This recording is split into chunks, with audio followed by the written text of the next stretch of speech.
বিসমিল্লাহির রহমানির রহিম। Islamic studies honours চতুর্থ বর্ষ, সেশন 2016-17, চট্টগ্রাম কলেজ, চট্টগ্রাম। প্রিয় শিক্ষার্থীবৃন্দ, আজ আমি তোমাদের একটা অনলাইন ভিডিও ক্লাস নেব ইনশাআল্লাহ। অনার্স চতুর্থ বর্ষের প্রিয় শিক্ষার্থীবৃন্দ, তোমরা যে যেখানে আছো, নিরাপদে আছো, ভালো আছো, তোমাদের সুস্থতা কামনা করছি। আলহামদুলিল্লাহ আমি ভালো আছি। তোমরা জানো দেশে মহামারী করোনা ভাইরাস চলছে। এই সংকটের কারণে মার্চ থেকে অদ্যাবধি তোমাদের কলেজের ক্লাস কার্যক্রম বন্ধ আছে। তোমাদের অনলাইন ভিডিও ক্লাস শুরু হয়ে গেছে, রুটিন হয়েছে, নিশ্চয়ই তোমরা পেয়েছো। তোমরা যে যেখানে আছো আমার এই ক্লাস শুনবে। প্রিয় শিক্ষার্থী, তোমাদের কোর্স পেপার ইসলামী ব্যাংকিং ও বিমা, banking and insurance in Islam, course paper বিষয় কোড 24, 18, 11, অধ্যায় তৃতীয় ইসলামী ব্যাংকিংয়ের আমানত ও বিনিয়োগ গ্রহণ পদ্ধতি। আমি এই চ্যাপ্টার থেকে আজকে তোমাদের মুদারাবা বিষয়ে আলোচনা করব। প্রথমেই তোমাদেরকে জানিয়ে রাখি, আমি আজকের এই আলোচ্য বিষয় হিসেবে মুদারিবা পরিচিতি, সংজ্ঞা, প্রকারভেদ, শরঈ ভিত্তি, মুদারিবা রুকন, শর্ত ও হুকুম, ব্যাংক ব্যবস্থায় মুদারিবার ব্যবহার এবং এই নিয়ে সমালোচনা, জবাব ও উপসংহার। আমি ইনশাআল্লাহ তোমাদের এই মুদারিবা বিষয়ের উপর আলোচনা উপস্থাপন করব। প্রিয় শিক্ষার্থী, মুদারাবা তথা মুনাফা ভিত্তিক অংশীদারিত্ব ব্যবসা বাণিজ্য, আমরা তার শরঈ ভিত্তি হিসাবে দেখতে পাই হযরত রাসূলুল্লাহ সাল্লাল্লাহু আলাইহি ওয়াসাল্লাম যখন আরবের ধনাঢ্য মহিলা বিশিষ্ট ব্যবসায়ী হযরত খাদিজাতুল কুবরা রাদিয়াল্লাহু তাআলা আনহার সাথে রাসূলুল্লাহ সাল্লাল্লাহু আলাইহি ওয়াসাল্লাম ব্যবসা করেছেন এবং সেই ক্ষেত্রে খাদিজাতুল কুবরা রাদিয়াল্লাহু তাআলা আনহা হলেন রাব্বুল মাল তথা সাহেবুল মাল বা মূলধন দাতা। আর রাসূলুল্লাহ সাল্লাল্লাহু আলাইহি ওয়াসাল্লাম এই হাদিজার সাথে, বিবি হাদিজার সাথে যে ব্যবসা করেছিলেন সেটা মুদারাবা বা অংশীদারিত্ব ভিত্তিতে, মুনাফা ভিত্তিতে। আমরা দেখতে পাই রাসূলুল্লাহ সাল্লাল্লাহু আলাইহি ওয়াসাল্লাম নবুয়ত প্রাপ্তির পরেও এই মুদারাবা পদ্ধতি, এই মুনাফা ভিত্তিক, অংশীদারিত্ব ভিত্তিক এই ব্যবসাকে রাসূলুল্লাহ সাল্লাল্লাহু আলাইহি ওয়াসাল্লাম সমর্থন দিয়েছেন এবং হযরত সাহাবায়ে কেরাম রিদওয়ানুল্লাহ তাআলা আলাইহিম আজমাইন তারা যারা ব্যবসা করেছেন তারাও মুদারাবা ভিত্তিতে এই পদ্ধতিকে গ্রহণ করে ব্যবসা করেছেন।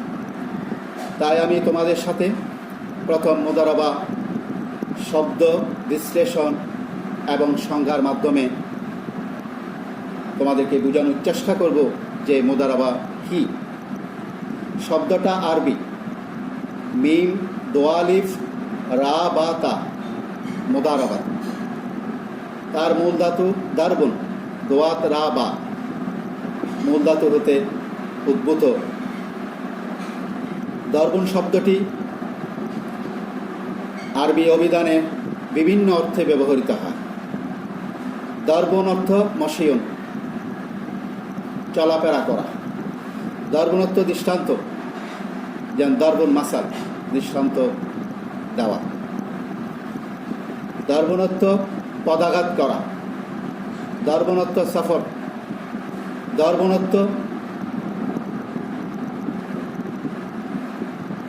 দেশ বিদেশে ভ্রমণ করে, ব্যবসার উদ্দেশ্যে ভ্রমণ করে আল্লাহর অনুগ্রহ অনুসন্ধান করা। মূলত এখানে এই অর্থে ব্যবহৃত হয়েছে। আল্লাহ তাআলা পবিত্র কোরআনে পাকের মধ্যে ব্যবসাকে হালাল করেছেন এবং সুদকে হারাম করেছেন। আল্লাহ তাআলা বলেন, বিসমিল্লাহির রহমানির রহিম, ওয়া আহাল্লাল্লাহুল বাইআ ওয়া হাররামার রিবা। আল্লাহ হালাল করেছেন ব্যবসা বাণিজ্য এবং হারাম করেছেন সুদ। তাহলে সুদভিত্তিক সুদি কারবার, সুদভিত্তিক ব্যবসা বাণিজ্য ইসলামে নিষিদ্ধ। হালাল উপায়ে ব্যবসা করা, বৈধ পন্থায় ব্যবসা বাণিজ্য করার জন্য যে মোদারাবা পদ্ধতি রাসূলের নবুয়তের পূর্বে এবং রাসূলুল্লাহ সাল্লাল্লাহু আলাইহি ওয়াসাল্লামের নবুয়তের পরে এবং সাহাবায়ে কেরাম যে ব্যবসা বাণিজ্য করেছেন, এবং সেই মোদারাবা পদ্ধতি বর্তমান বিশ্বে প্রচলিত, মুসলিম বিশ্বে প্রচলিত। প্রিয় শিক্ষার্থী, বাংলাদেশে দু ধরনের ব্যাংক ব্যবস্থাপনা রয়েছে: জেনারেল ব্যাংকিং, সাধারণ ব্যাংক ব্যবস্থাপনা, এবং ইসলামিক ব্যাংক বা ইসলামিক ব্যাংকিং, ইসলামী ব্যাংক ব্যবস্থাপনা। সাধারণ ব্যাংকগুলো সুদের ভিত্তির উপর সুদের ইন্টারেস্টের ভিত্তিতে পরিচালিত হয় এবং সেখানে ইন্টারেস্ট বা সুদের নিয়ে কোনো কথা নেই। আর ইসলামী ব্যাংক ব্যবস্থাপনা ইসলামের ভিত্তিতে, হালাল পথে, মোদারাবা ভিত্তিতে পরিচালিত হওয়ার জন্য সেই মোদারাবা মুনাফা ভিত্তিক, অংশীদারিত্ব ভিত্তিক সেই ব্যবসা বাণিজ্য প্রচলিত। ইসলামী ব্যাংকগুলো সেভাবেই পরিচালিত হয়ে আসছে, পরিচালনা করছে। প্রিয় শিক্ষার্থী, মোদারাবা শব্দটি থেকেই বোঝা যায় এখানে দুটো পক্ষ। এক পক্ষ হলেন সাহেবুল মাল তথা পুঁজি সরবরাহকারী বা মূলধনদাতা, আর অপর পক্ষ হল মেধা, শ্রম, অভিজ্ঞতা ও বুদ্ধিবৃত্তি প্রয়োগ করে তারা ব্যবসা করে মুনাফা করে। তাহলে এক পক্ষের মূলধন, অপর পক্ষের শ্রম ও ব্যবস্থাপনা, এই দুটোর ভিত্তিতে যেই ব্যবসা পরিচালিত হয় তা মুনাফা ভিত্তিক অংশীদারিত্বমূলক ব্যবসা, এবং এই ব্যবসা ইসলামে বৈধ, এবং ইসলামিক স্কলারগণ, ইসলামী আইনবিদগণ এই ব্যবসাকে হালাল করেছে। এখানে প্রসঙ্গত আমি পবিত্র কোরআনের সূরা মুজাম্মেলের 20 নম্বর একটি আয়াত উল্লেখ করছি, যেখান থেকে এই মোদারাবা শব্দটি কে দেখানো হয়, গ্রহণ করা হয়েছে হিসেবে দেখানো হয়। আউযু বিল্লাহি মিনাশ শাইতানির রাজিম, বিসমিল্লাহির রহমানির রহিম। আলিমা আন সায়াকুনা মিনকুম মারদা ওয়া আখারুনা ইয়াদরিবুনা ফিল আরদ ইয়াবতাগুনা মিন ফাদলিল্লাহ।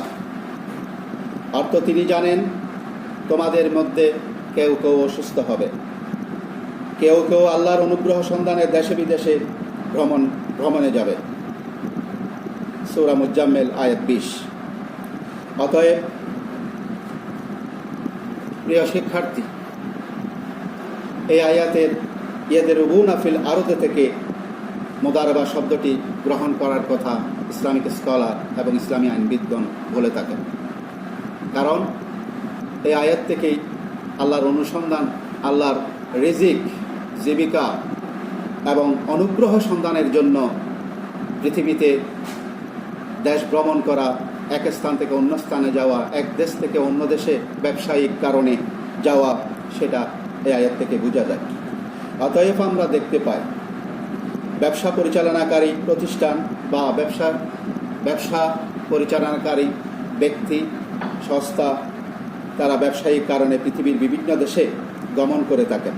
উদাহরণস্বরূপ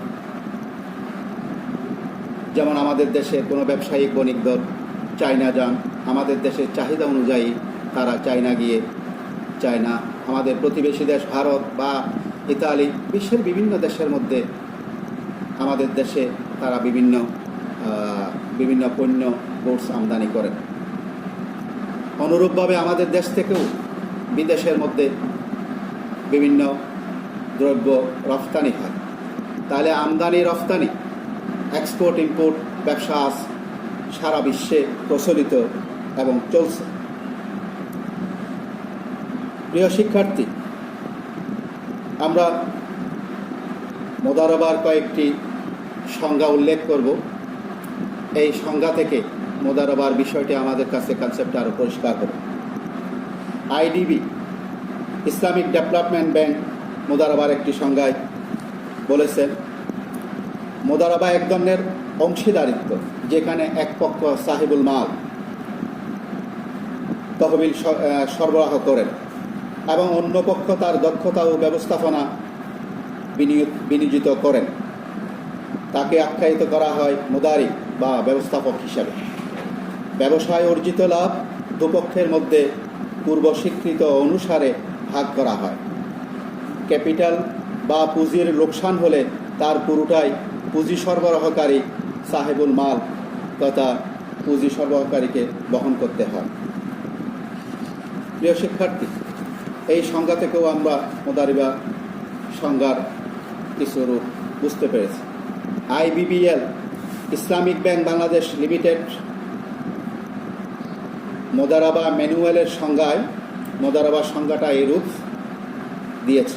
মোদারাবা হলো মুনাফা ভিত্তিক এমন একটি অংশীদারিত্ব যেখানে এক পক্ষ মূলধন যোগান দেন এবং অপরপক্ষ দক্ষতা ও শ্রম কাজে লাগান। পুঁজির যোগান দানকারীকে বলা হয় সাহেবুল মাল, দক্ষতা ও মেহনত বিনিয়োগকারীকে বলা হয় মুদারিক। আমরা আরেকটি সংজ্ঞা এখানে উল্লেখ করছি, the accounting and auditing organisation for economic financial institution, এর সংজ্ঞাটা, মোদারাবা is a partnership in profit where one party provides capital, it's called Rabbul Mal, and the other party provides labor, it's called Mudarif। অর্থাৎ মোদারাবা হচ্ছে মুনাফায় অংশীদারিত্ব যেখানে এক পক্ষ রাব্বুল মাল বা সাহিবুল মাল মূলধন যোগায় এবং অপরপক্ষ মুদারিক বা শ্রম দান করে। আমরা আরও কয়েকটি সংজ্ঞা উল্লেখ করছি। মুফতি মোহাম্মদ তকিউদ্দিন উসমানের মতে মুদারিবা অংশীদারিত্বের একটি বিশেষ পদ্ধতি, যে অংশীদারিত্বে এক শরিক অপরকে ব্যবসায় বিনিয়োগের জন্য অর্থ সরবরাহ করে, পুঁজি বিনিয়োগ করে প্রথম পক্ষ, তাকে বলা হয় রাব্বুল মাল। অপরপক্ষ ব্যবসার ব্যবস্থাপনা ও পরিচালনা, ম্যানেজমেন্ট এবং কাজের দায়িত্ব থাকে দ্বিতীয় পক্ষের উপর, যাকে বলা হয় মুদারিফ বা কারবারি। সাদ আল হারানের মতে সংজ্ঞাটা হলো এরকম, Mudaraba is a kind of partnership of the condition that the capital is to be supplied by one and the labors and work by the other. The owner of the capital is called Rabbul Mal and the worker মুদারিফ। এই সংজ্ঞার মধ্যেও মুদারিফের মধ্যে দুটো অংশ থাকবে, দুটো পক্ষ থাকবে। এক পক্ষ হলো সাহেবুল মাল, মূলধন সরবরাহকারী, অপর পক্ষ হলো মুদারিফ, এবং তারা তাদের দক্ষতা, লেবার এবং শ্রম দেবে। এজেএম শামসুল আলমের মতে এই ধরনের ব্যবসায়ী একজন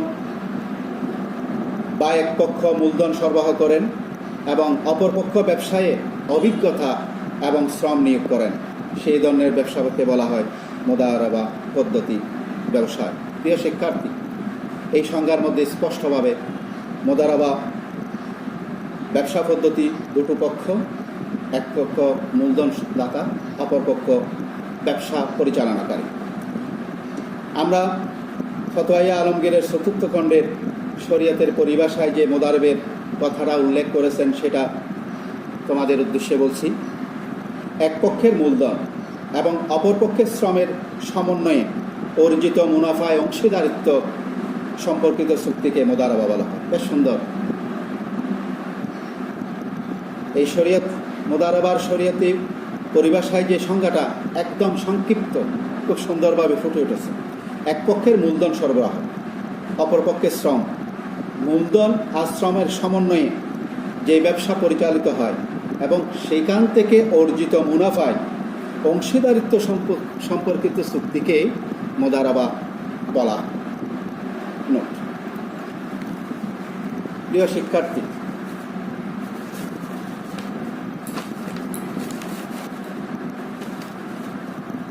হযরত শাহ ওলিউল্লাহ মুহাদ্দিস দেহলভী মুদারাবার সংজ্ঞা দিতে গিয়ে বলেন, পরস্পর সহযোগিতার ভিত্তিতে যে ব্যবসা বাণিজ্য করা হয় এর মধ্যে একটি হলো মুদারাবা। এ পদ্ধতি অবলম্বন করে ব্যবসা করা হলে পুঁজি একই স্থানে পুঞ্জীবিত না হওয়ার ফলে সকলে উপকৃত হতে পারে। প্রিয় শিক্ষার্থী, হযরত শাহ ওলিউল্লাহ রাহমাতুল্লাহ আলাইহির এই সংজ্ঞাটা খুবই যুক্তিযুক্ত এবং সুন্দর হয়েছে। কারণ কোনো বিত্তশালী ব্যক্তির হাতে টাকা যদি পুঞ্জীবিত থাকে এবং অপর দিকে আরেকজন বিত্তহীন ব্যক্তি, তার কাছে ব্যবসায়ের মেধা আছে, শ্রম দেওয়ার শক্তি আছে এবং তার বৃত্তি আছে এবং সেই ব্যবসা পরিচালনা করতে জানে, কিন্তু পুঁজির অভাবে, মূলধনের অভাবে সেই ব্যবসা করতে পারতেছে। সেই ক্ষেত্রে যিনি বিত্তশালী তিনি যদি তার বিশ্বস্ত বিত্তহীন ওই ব্যক্তিকে ব্যবসার উদ্দেশ্যে যদি মূলধন সরবরাহ করে এবং তাদের মধ্যে যদি সম্পাদিত যে চুক্তি, এই চুক্তির বলে ব্যবসা যে হয়, এই ব্যবসাটি হবে মুদারিবা, মুনাফাভিত্তিক, অংশীদারিত্বভিত্তিক ব্যবসা, এবং ইসলামে এটা হালাল। এবং এটা রাসূলুল্লাহ সাল্লাল্লাহু আলাইহি ওয়াসাল্লামের নবুয়তের পূর্বে খাদিজা রাদিয়াল্লাহু তাআলা আনহার সাথে যে ব্যবসা করেছেন তাই ছিল। নবুয়তের পরে রাসূলুল্লাহ সাল্লাল্লাহু আলাইহি ওয়াসাল্লাম তার সমর্থন করেছেন এবং সাহাবায়ে কেরাম এই পদ্ধতি করেছেন। বর্তমান মুসলিম বিশ্বে মুদারাবা পদ্ধতিতে এই বৈধ পথে কোরআনের সেই ওয়াহাল্লাল্লাহুল ভাইয়ার আদলে ব্যবসা চলছে। প্রিয় শিক্ষার্থী, উপরোক্ত সংজ্ঞা থেকে আমাদের কাছে এটাই প্রতীয়মান হয়েছে। এবার আমরা মুদারাবার প্রকারভেদ আলোচনা করছি। মুদারাবা দু প্রকার, একটা হচ্ছে মুদারাবায়ে মুতলাক আর দ্বিতীয়ত মুদারাবায়ে মুকাইয়াদা বা মুদারাবা মুকাইয়াদ। সাধারণত মুতলাক শব্দের অর্থ হচ্ছে সাধারণ। তাহলে প্রথমটি হলো মুদারাবা মুতলাক, সাধারণ মুদ্রাবা। এই সাধারণ মুদ্রাবা বলতে যেই ব্যবসাকে বোঝায় সেটা হলো সাহেবুল মাল তথা পুঁজি সরবরাহকারী বা মূলধন দাতা সেই চুক্তির সময়ে মুদারিবকে যে পুঁজি দেবে তখন সেই তার সাথে কোনো রকমের শর্ত আরোপ করবেন।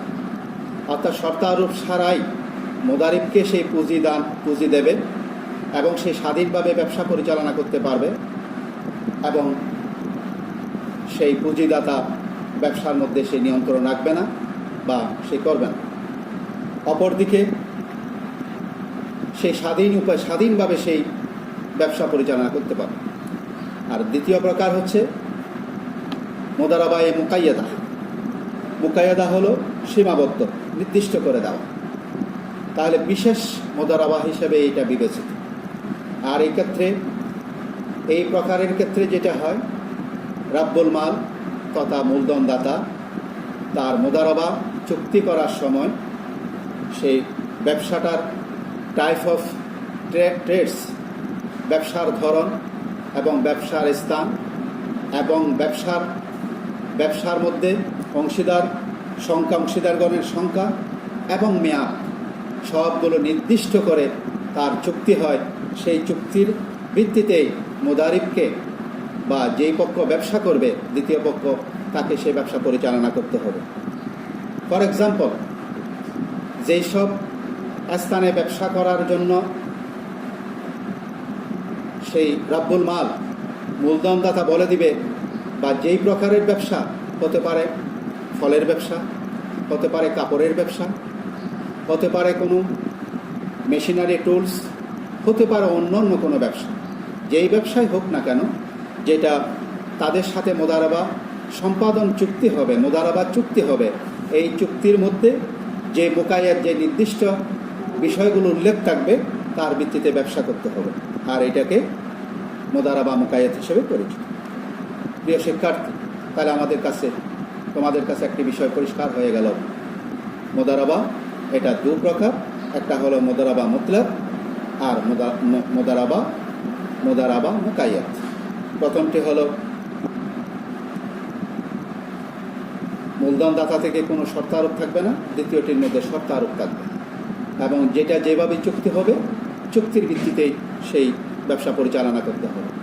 প্রিয় শিক্ষার্থী, মোদারাবা রুকন, শর্ত ও হুকুম, তাদের মধ্যে যে একটা চুক্তি হবে সেই চুক্তির জন্য আলমগীরের মধ্যে আমি যে বিষয়টা দেখতে পেয়েছি সেটা তোমাদের সামনে উপস্থাপন করছি। এই মোদারাবা চুক্তি সম্পাদনের জন্য রুকন হলো দুটি, একটি হলো ইজাব, অপরটি কবুল।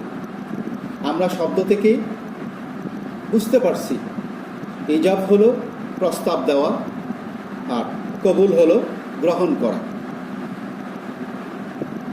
তাহলে এক পক্ষের, কারণ মোদারাবা ব্যবসার মধ্যে দুটো পক্ষ, একটা হলো মূলধনদাতা, অপরটি হলো ব্যবসা পরিচালনাকারী।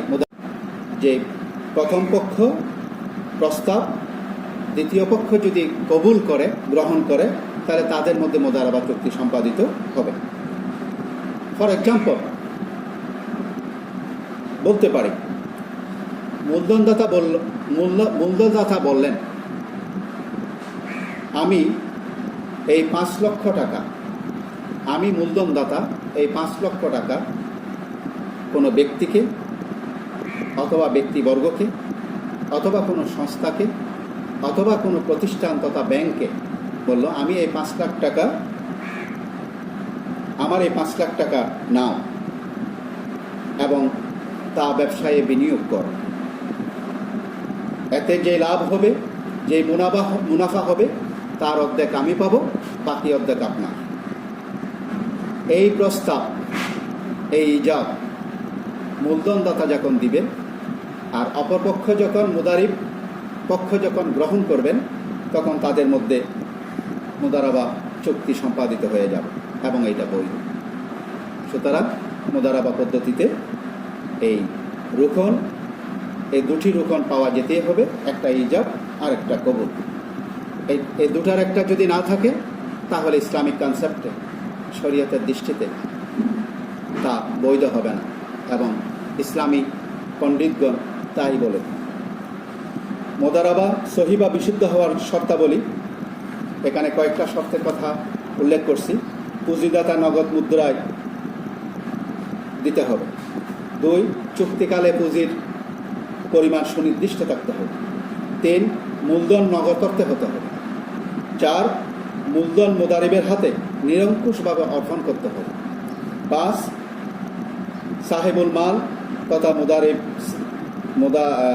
সাহেবুল মাল তথা মূলধনদাতা মুদারিব উভয়ের হার নির্দিষ্ট, উভয়ের মুনাফার হার নির্দিষ্ট করে নিতে হবে। সুতরাং এই কয়েকটি মুদারাবা বিশুদ্ধ হওয়ার জন্য এই কয়েকটা শর্ত প্রযোজ্য। এই শর্তগুলো পরিষ্কারভাবে বলতে গেলে যে দুজনের মধ্যে যে চুক্তি হবে, এই চুক্তির মধ্যে যেই মূলধনদাতা যে মূলধন দেবে, যে পুঁজি দেবে, তার নগদ মুদ্রায় হতে হবে এবং তার পরিমাণটা নির্দিষ্ট থাকতে হবে এবং মূলধনটা তার মুদারিবের হাতে নিরঙ্কুশভাবে ক্ষমতা দিয়ে তুলে দিতে হবে, না হলে তো সেই ব্যবসা করতে পারবে না। এবং তাদের উভয়ের মুনাফার পার্সেন্টেজ, তাদের মধ্যে যে ব্যবসা পরিচালনার মাধ্যমে যে লাভ হবে, এই লাভের পার্সেন্টেজটা তাদের মধ্যে নির্দিষ্ট হতে পারে উভয়ের চুক্তির মধ্যে সমান সমান বা অর্ধেক হারে হতে পারে, অথবা সেখানে মূলধনদাতা বলেছেন যে মুদারিব পাবে 1/3 আর অর্ধাংশ আর 2/3 পাবো আমি, এবং মুদারিব যদি সেই চুক্তি মেনে নেয় এবং তাদের মধ্যে সেই ভিত্তিতেই যদি চুক্তি সম্পাদিত হয়, সুতরাং সেইভাবেই সেটা পরিচালিত হবে এবং সেটা তাকে মেনে নিতে হবে। প্রিয় শিক্ষার্থী, আমরা যে এতক্ষণ পর্যন্ত মুদারাবা শব্দটা নিয়ে আলোচনা করছি, এই ভিত্তিতে যে ব্যবসার কথা বলছি, এই মুদারাবা প্রথম দিকে যখন মুদারাবা শব্দটি দুজনের মধ্যে চুক্তিবদ্ধ হয়, তখন আলামিন, যিনি মুদারিব, যিনি ব্যবসা পরিচালনা করবেন, প্রথম তার পরিচিতি হবে আলামিন হিসেবে, আমানতদার হিসেবে। এবং যখন সে ব্যবসা বাণিজ্য পরিচালনা করবে, তখন হবে সেই উকিল, কারণ মূলধনদাতার পুঁজি নিয়ে সেই তার উকিল হিসাবে, প্রতিনিধি হিসাবে ব্যবসা পরিচালনা করছে, সেই হিসাবে তার পরিচিতি হবে উকিল। এবং যেই ব্যবসা করে তার মূলধনকে, পুঁজিকে বৈধ পথে বিনিয়োজিত করে যেই মুনাফা হবে, তখন তার পরিচিতি হবে শরিকদার। এবং এই মুদারাবা যদি সম্পাদন চুক্তি যদি ফাসিদ হয়, ইসলামের দৃষ্টিতে যদি সেটা বৈধ না হয়, তখন ওই মুদারিব তার শ্রমিক হিসাবেই তার শ্রমিক হিসেবে শ্রম পাবে, তার বিনিময় পাবে। আর যদি আমাদের দেশেও বর্তমানে দেখা যায় ব্যবসায়ীর ক্ষেত্রে বিভিন্ন প্রতারক ব্যবসারা আছেন, আমানতদারের পরিবর্তে যদি খেয়ানতদার হয়, প্রতারক হয়, আর কোনো সাহেবুল মাল তথা পুঁজিদাতা বা মূলধন সরবরাহকারীর থেকে চুক্তির ভিত্তিতে চুক্তি সম্পাদনের মাধ্যমে ব্যবসা করে যদি প্রতারণা করে, তার বিরোধিতা করে, তখন ইসলামিক দৃষ্টিতে সেই জবরদখলকারী হিসেবে পরিচিত হবে এবং ইসলাম সেটা অ্যালাউ করে না। প্রিয় শিক্ষার্থী, আমরা এখন ব্যাংক ব্যবস্থায় মুদারাবার ব্যবহার নিয়ে কিছু আলোচনা করব। ইসলামী ব্যাংকগুলোতে মুদারাবা পদ্ধতি ব্যবহারের কয়েকটি উদাহরণ তুলে ধরব। তোমরা ইসলামী ব্যাংকে যদি কোনো সেভিংস যদি খুলো, তাহলে তোমাদেরকে এইরকম একটা সেভিংস বই তোমাদেরকে জমা বই দেবে। এই জমা বইয়ের মধ্যে তোমরা দেখতে পাচ্ছ এটার নাম মুদারাবা সঞ্চয়ী হিসাব নাম্বার। তাহলে ইসলামী ব্যাংক, বাংলাদেশের মধ্যে যে কয়টি ইসলামী ব্যাংক রয়েছে, ইসলামী ব্যাংক বাংলাদেশ লিমিটেড, আরাফা ইসলামী ব্যাংক, ফার্স্ট সিকিউরিটি ইসলামী bank, first security social bank, Exim bank, আরও অনেক ব্যাংক আছে যারা ইসলামী ভিত্তিতে ইসলামের কনসেপ্ট নিয়ে যারা ব্যাংক প্রতিষ্ঠা করেছে এবং ব্যবসা বাণিজ্য করছে। তাহলে এখানে আমরা ইসলামিক ব্যাংক বাংলাদেশ লিমিটেডের কথাই বলছি। মুদারাবা পদ্ধতিতে আমানত সংগ্রহ, সারা বিশ্বের মধ্যে যে ইসলামী ব্যাংকগুলো আছে, বিশেষত আমাদের বাংলাদেশের মধ্যে যে ইসলামী ব্যাংক, তা সবারই পরিচিত। এবং ইসলামী ব্যাংকের মধ্যে, ইসলামী ব্যাংকিং জগতে ইসলামী ব্যাংক বাংলাদেশ লিমিটেড বেশ সাড়া পেয়েছে। সারা বাংলাদেশের সবখানেই তার শাখা ব্রাঞ্চ রয়েছে এবং তারা সুন্দরভাবে ব্যবসা পরিচালিত করছে, যদিও রাষ্ট্রীয় কারণে বা বাংলাদেশ ব্যাংকের বিভিন্ন আইনের কারণে কিছু সীমাবদ্ধতা এখনও থাকতে পারে, টাকাটা থাকতে পারে। মোদারাবা পদ্ধতিতে আমানত সংগ্রহ, ইসলামী ব্যাংক ক্লায়েন্ট থেকে, গ্রাহক থেকে মোদারাবা পদ্ধতিতে আমানত সংগ্রহ করেন, তাদেরকে সেটার জন্য একটি বুক সরবরাহ করেন। মোদারাবা সঞ্চয়ী হিসাব, যেটি আমি তোমাদেরকে প্রদর্শন করলাম, অন্যান্য ব্যাংকের ক্ষেত্রে যেটা চলতি হিসাব হিসাবে পরিচিত, ইসলামী ব্যাংকে মোদারাবা সঞ্চয়ী হিসাব, যেটা কোনো ক্লায়েন্ট, কোনো গ্রাহক ইসলামী ব্যাংকে টাকা রাখবে এবং যখন চাহিদা মাত্র ব্যাংক তাকে তার গচ্ছিত টাকা দিতে বাধ্য থাকিবে। এবং এই ধরনের ব্যাংকের মধ্যেও সাধারণত তেমন বেশি মুনাফা গ্রাহক পায় না, কারণ এই অ্যাকাউন্টটা চলতি হিসাবে, চলমান হিসাবে থাকে।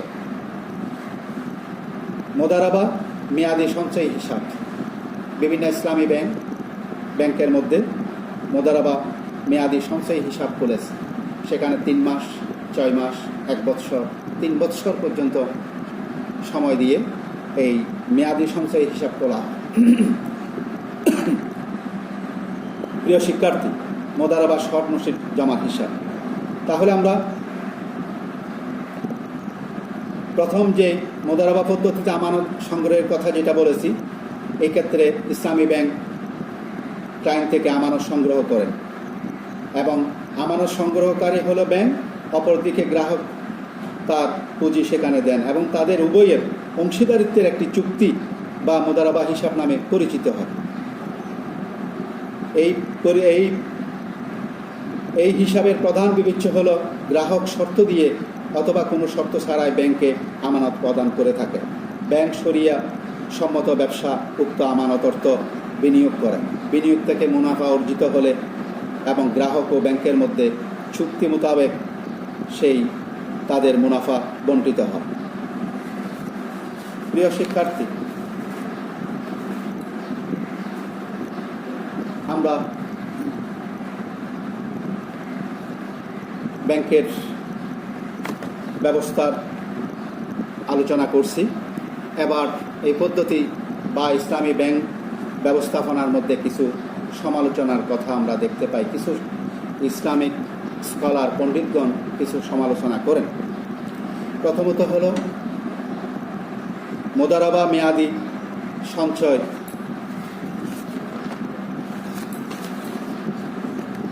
মোদারাবা সঞ্চয়ী হিসাব। এই মোদারাবা মেয়াদি সঞ্চয়ী হিসাবের ধরনটা হলো একজন মূলধনদাতা, রব্বুল মাল বা সাহেবুল মাল, পুঁজি সরবরাহকারী ব্যাংকে গিয়ে বললেন, আমি আপনার এই মেয়াদি সঞ্চয়ী হিসাবের মধ্যে আমি 5 লক্ষ টাকা 6 মাসের জন্য রাখলাম এবং ব্যাংক সেই মূলধনদাতা থেকে সেই টাকা গ্রহণ করলেন, কবুল করলেন এবং তাদের মধ্যে একটি চুক্তি হলো। এটাই চুক্তি, এইটাই মোদারাবা সঞ্চয়ী হিসাবে, এটাই চুক্তি। এবং বর্তমান চলমান ইসলামী ব্যাংকগুলো তাদের চুক্তি মোতাবেক ওই মূলধনদাতা বা যিনি মেয়াদি সঞ্চয়ী হিসাব যিনি করলেন এবং তিনি 6 মাসের জন্যই করলেন, ব্যাংক কী করলেন, 6 মাস অন্তর অন্তর তাদের যে হিসাব হয় এবং 6 মাস অন্তর হিসাব অনুযায়ী 6% মুনাফা হিসাবে ওই মেয়াদি সঞ্চয় হিসাবকারীকে দিলেন।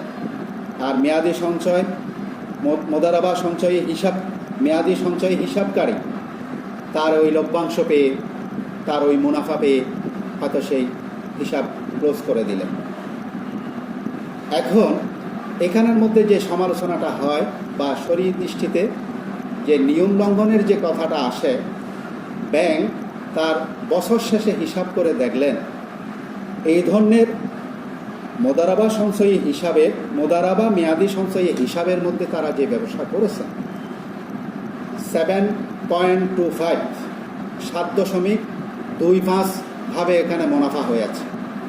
তাহলে 6 মাস পূর্বে যিনি একজন মূলধন যিনি একজন এটার হিসাবদারি ছিলেন, তাহলে উনি 6 ভাগ লাভে মুনাফা লাভে উনি চলে গেলেন বা হিসাব বন্ধ করে দিলেন বা তাকে খুঁজে পাওয়া যাচ্ছে না বা পাওয়াও সম্ভব নয়, তাহলে তার বাকি 1.25 1.25 ভাগ তার মুনাফা রয়ে গেল।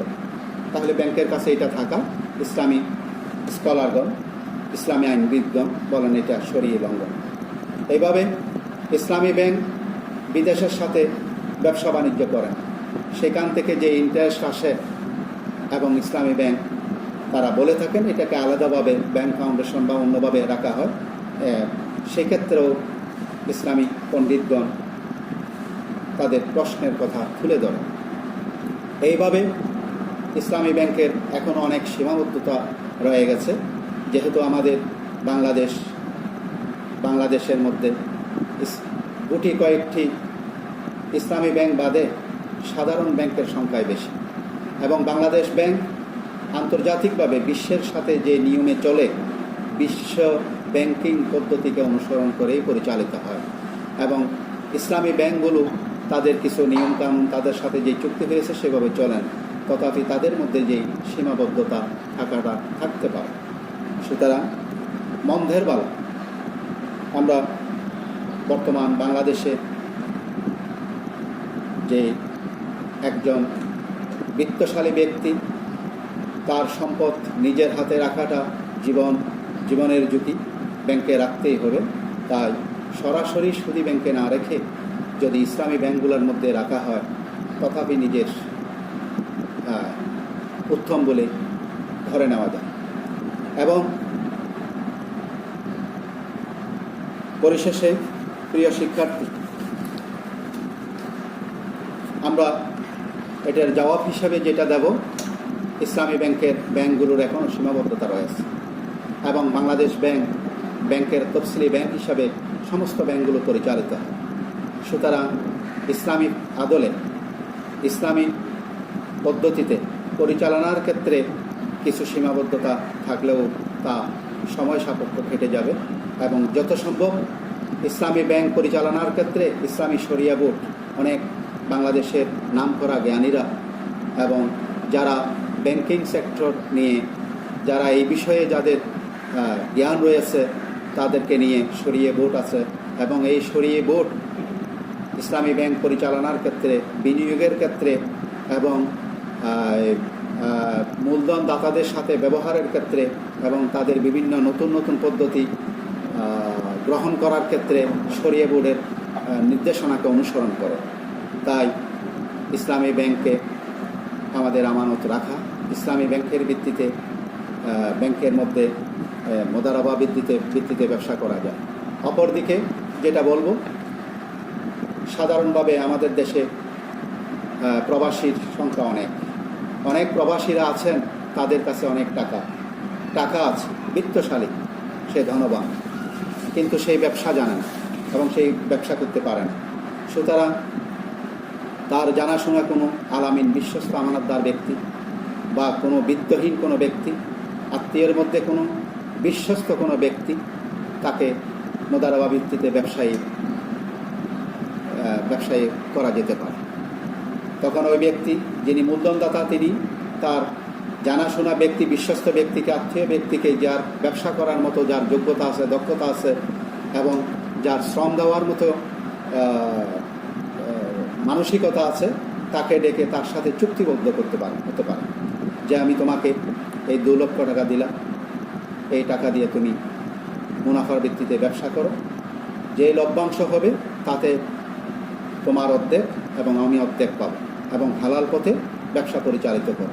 সুতরাং এতে করে আমাদের দেশের জনগণ উপকৃত হবে এবং পুঁজি এবং এক জায়গায় পুঞ্জীবিত না হয়ে অর্থ আইডল হিসেবে পড়ে না থাকে, ব্যবসায়িক কাজে যদি বিনিয়োজিত হয়, বিনিয়োগ করা হয়, ব্যবসা পরিচালিত হয়, তাতে করে দেশ উপকৃত হবে, জনগণ উপকৃত হবে সেই বিত্তশালী ব্যক্তি তার সম্পদ ব্যবসায়ী করার কারণে, তাহলে সেও লাভবান হবে, মুনাফা পাবে। এবং যে ব্যক্তির ব্যবসা করার মতো যোগ্যতা আছে, মানসিকতা আছে এবং শ্রম দেওয়ার মতো তার শক্তি আছে এবং সেই ব্যবসা জানে, সুতরাং সেই উপকৃত হবে। একজনের পুঁজি অপর পক্ষের শ্রম ও লেবার, এতে করে উভয়ই উপকৃত হবে। প্রিয় শিক্ষার্থী, আজকে তোমাদের সাথে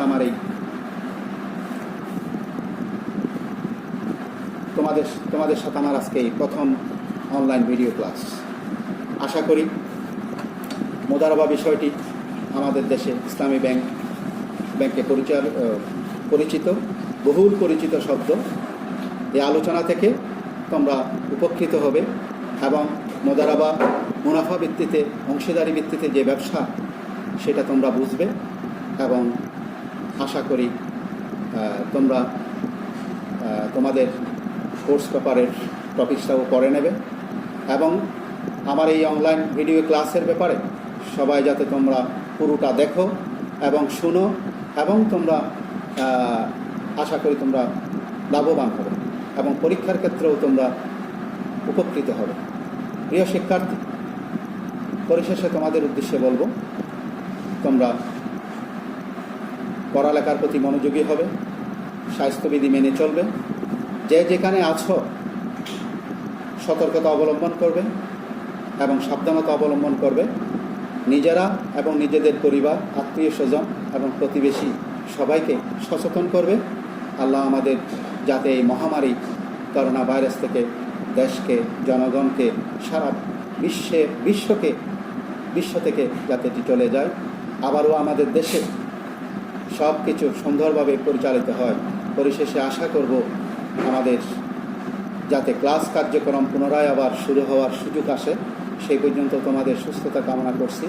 এবং তোমরা অযথা সময় নষ্ট না করে তোমরা অনলাইন ভিডিও ক্লাস শুনবে এবং পড়াশোনায় মনোযোগী হবে।